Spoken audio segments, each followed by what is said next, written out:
बांग्लादेश में हसीना वाजिद के खिलाफ चलने वाली तलबा तहरीक के दौरान इंटरनेट सर्विस बंद करने वाले अफसरान के खिलाफ अबूरी हुकूमत ने कार्रवाई शुरू करने का फैसला कर लिया। अबूरी हुकूमत में टेली कम्युनिकेशंस और इंफॉर्मेशन टेक्नोलॉजी के मुशीर नाहिद इस्लाम ने कहा है कि हालिया तलबा तहरीक के दौरान मुल्क में इंटरनेट की बंदिश करने वाले अफसरान के खिलाफ कार्रवाई शुरू की जाएगी।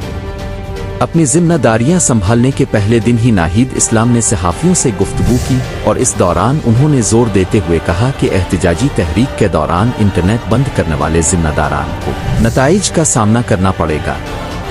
नाहिद इस्लाम ने कहा कि इंटरनेट तक रसाई शहरी का बुनियादी हक है, इसीलिए इंटरनेट खिदमात को रोकना या बंद करना इंसानी हुकूक की खिलाफ वर्जी है। बिला तफरीक इंटरनेट बंदिश को मजीद बर्दाश्त नहीं किया जाएगा। Information and communication technology division नौजवानों की शिरकत को शामिल करने का इरादा रखता है ताकि नौजवान नस्ल की उमंगों पर पूरा उतरा जा सके।